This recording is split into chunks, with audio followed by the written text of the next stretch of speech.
Yes, Kenya. Tamu sana, tamu sana, tamu sana, yes, tamu sana. There is a viral video involving William Ruto, hustler. This video has been going viral since yesterday. So I want you to keenly watch this video. It's just a short clip. I want you to keenly watch it, after which, as usual, we are going to dissect it and see what it means politically. So if in case you've just bumped on this YouTube channel for the very, very first time, kindly subscribe, give this video a like. Give it a like, please. Thank you. God bless you. Watch this video. Wewe, Kimei, atoka bana. Asa.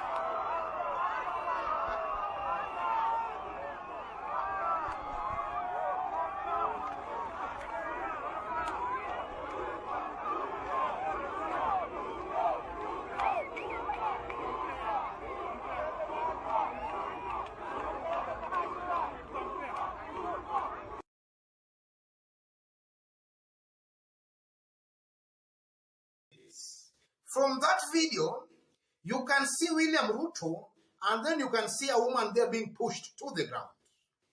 And from the past events, we can just assume that that woman wanted some audience with William Ruto. And there you can see she's being pushed to the ground. And that video, ladies and gentlemen, really speaks volumes.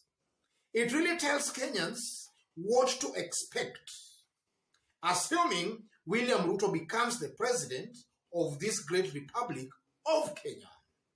And we are very, very particular and very keen on William Ruto because William Ruto is trying to project himself as a hustler president.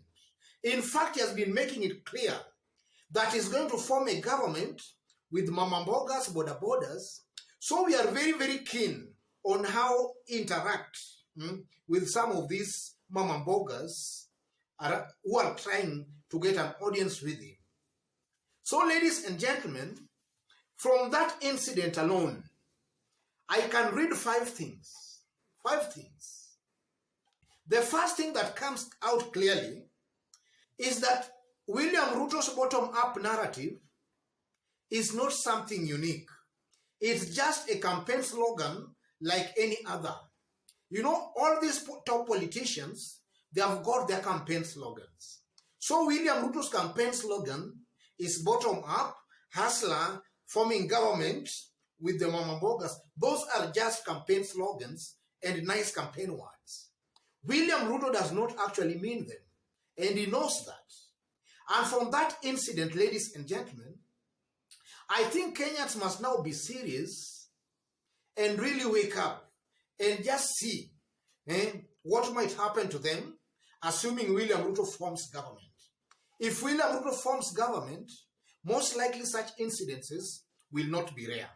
So this is just but bottom-up hustler, forming government with mama mboga and all such kind of things. Those are just campaign slogans and nice campaign words. William Ruto and any other politician, they might not mean when they say they are going to form government with the mama mbogas or with the hustlers. That's something that comes out clearly. The second thing, or rather secondly, hustlers should hold their elected leaders accountable for the promises they give to them.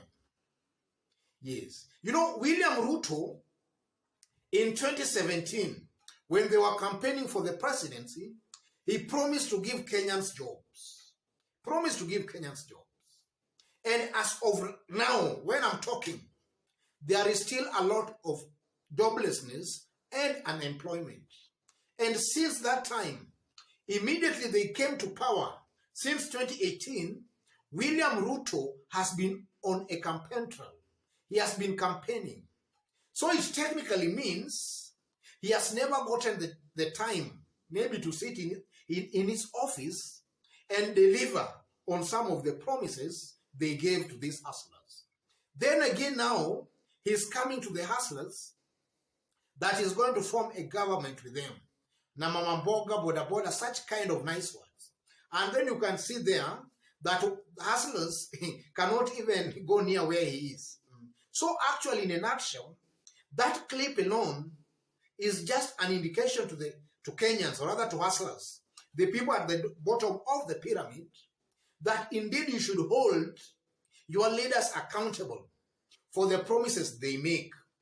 And you should judge them with the promises they make to you. Because this William Ruto here made some promises to Kenyans in 2017. Most definitely, he has not fulfilled them. He's now giving new promises. So Kenyans should actually hold them accountable for the promises they make. And then thirdly, I'm also reading some kind of inaccessibility of some of our top elected leaders.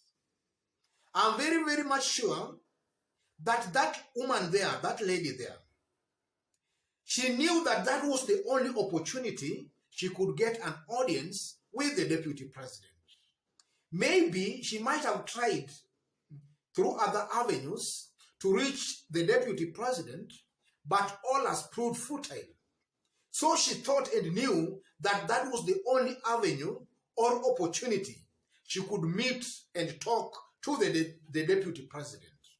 And you can see the kind of the way she's being handled there. So that's also an indication that some of these, our top leaders, they are very, very inaccessible to the ordinary mwananchi, to the mama mbogas, boda bodas. They are very, very inaccessible.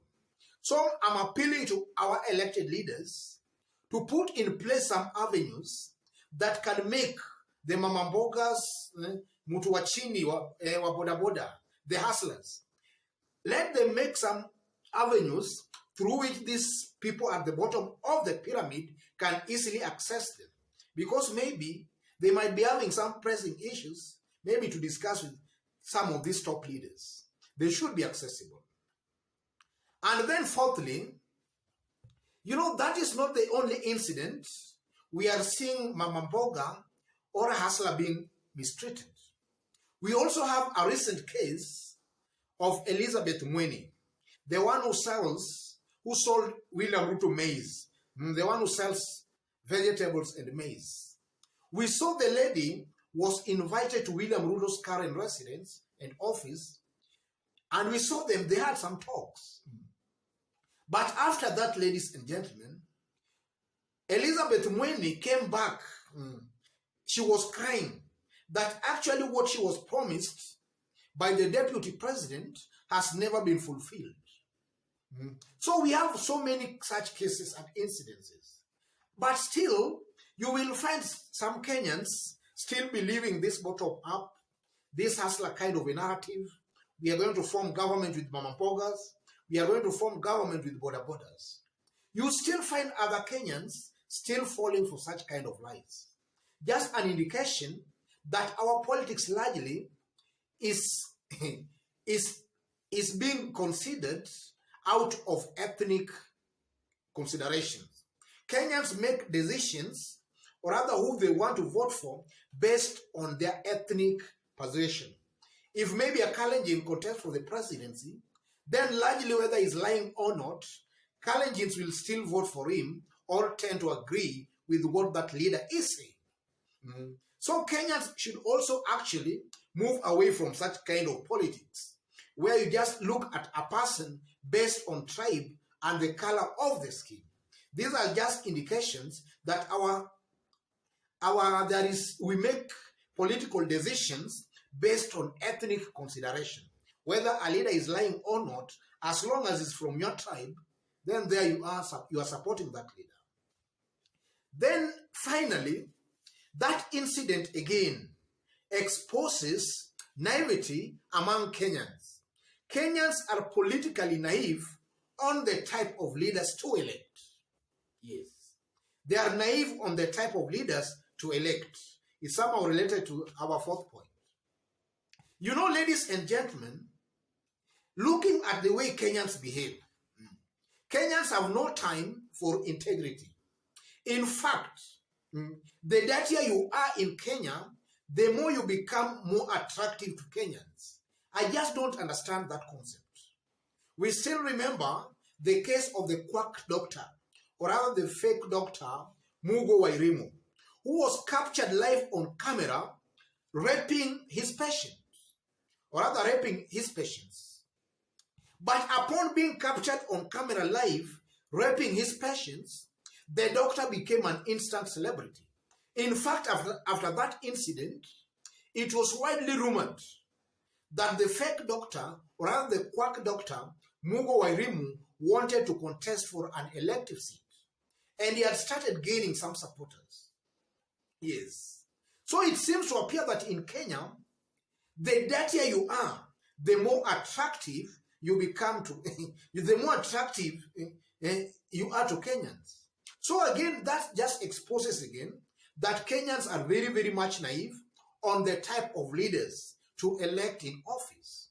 In fact, corrupt leaders who have proved by the time they were in office that they are corrupt, that's a leader you should not actually trust with your money, or rather with your taxes. He will loot those taxes and he will squander them. That's a leader you should not elect. A leader who was proved again to, a leader who was also proved to be of questionable characters, or milling around questionable characters, that's also a leader who should actually be rejected too. Otherwise, ladies and gentlemen, as we head towards election next year, I think Kenyans have to wake up and make informed choices on the type of a leader to elect for office, or rather to elect for any office. Judge these leaders based on what they have done for the time they have been in office. That's the only way you can know whether a leader will deliver, whether he's given another chance or not. But don't elect a leader based on emotions. Don't elect a leader based on emotions. Otherwise, ladies and gentlemen, just as I did indicate when you were starting, if you've just bumped on this YouTube channel for the very, very first time, kindly subscribe, give this video a like.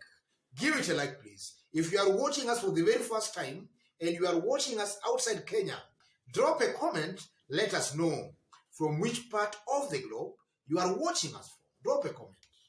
And to our fans and subscribers here, I'm very, very much grateful for the kind of support you are giving me here by constantly giving our videos likes, constantly dropping your comments. God bless you. God bless Kenya. And to any other person who might be loving our videos, also, if you have not yet subscribed, subscribe. And also, if you don't mind, give this video a like. Give it a like, please. Thank you. God bless you. God bless Kenya.